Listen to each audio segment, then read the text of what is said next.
Assalamualaikum warahmatullahi wabarakatuh. Perkenalkan, nama saya Junjudi. Saya dari SMA 1 Toari. Di sini saya akan menjelaskan pengertian gerak melingkar. Sebelum itu, saya akan menjelaskan tentang sejarah gerak melingkar. Gerak melingkar ditemukan oleh Galileo, dan pada pola gerak sejarah itu sifatnya melingkar. Teori ini berkisar bahwa gerak sejarah itu seperti poros yang tumbuh, berkembang, berubah, dan mati. Teori ini kemudian melahirkan pendapat bahwa sejarah ada yang berulang dan pengulangan. Sejarah menurut teori ini bukan berarti pengulangan sejarah total, tetapi hanya ada gejala-gejala tertentu yang menjelaskan kejadian berulang kembali, tetapi kualitasnya berbeda.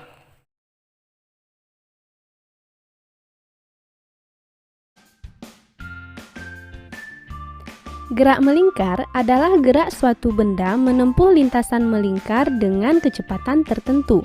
Benda lain yang juga menerapkan konsep gerak melingkar adalah kipas angin yang sedang menyala, jarum jam yang bergerak, dan komedi putar.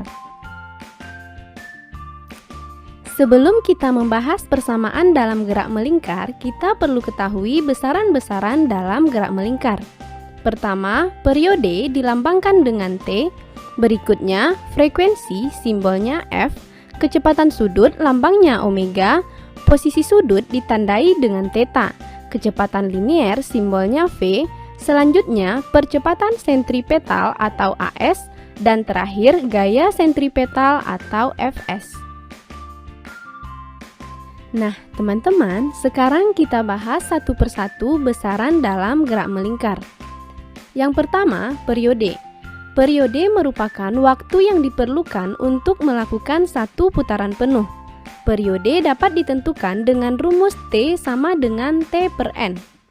Besaran yang kedua, frekuensi yang merupakan banyak putaran tiap satuan waktu.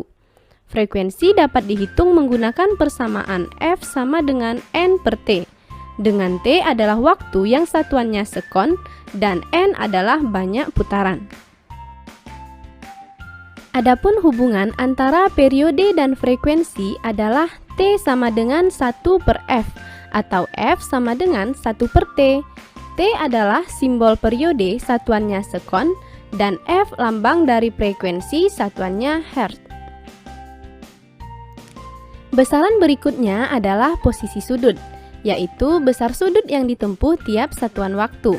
Rumus untuk menentukan besarnya posisi sudut adalah theta sama dengan omega t sama dengan 2pi ft sama dengan 2pi t per t. Theta merupakan posisi sudut dalam radian, omega adalah kecepatan sudut satuannya radian per sekon, dan t waktu satuannya sekon. Besaran selanjutnya adalah kecepatan sudut. Kecepatan sudut merupakan besar sudut yang ditempuh tiap satuan waktu. Kecepatan sudut dihitung dengan rumus omega sama dengan 2pi f atau 2pi per t. Omega adalah kecepatan sudut satuannya radian per sekon, frekuensi dalam hertz, dan t periode satuannya sekon. Kemudian kecepatan linier. Kecepatan linier adalah kecepatan benda untuk mengelilingi lingkaran. Arah kecepatan linier selalu menyinggung sisi lingkaran. Kecepatan linier V sama dengan 2pi fr atau V sama dengan 2pi r per T sama dengan omega r. Dengan V adalah kecepatan linier satuannya meter per sekon, omega kecepatan sudut dalam radian per sekon, dan R adalah jari-jari lingkaran satuannya meter. Lalu ada besaran percepatan sentripetal. Percepatan sentripetal disebabkan oleh adanya gaya yang selalu menuju pusat lingkaran. Rumus percepatan sentripetal adalah AS sama dengan V kuadrat per R sama dengan omega kuadrat R. AS adalah percepatan sentripetal satuannya meter per sekon kuadrat, V merupakan kecepatan linier satuannya meter per sekon, omega kecepatan sudut dalam satuan radian per sekon.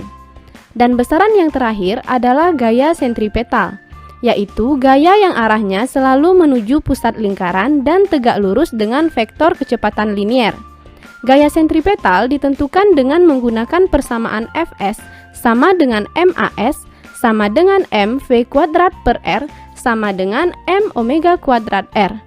Fs adalah gaya sentripetal satuannya Newton, m adalah massa benda dalam kilogram, As percepatan sentripetal dalam meter per sekon kuadrat. Nah, itulah besaran-besaran dalam gerak melingkar. Oke ya teman-teman.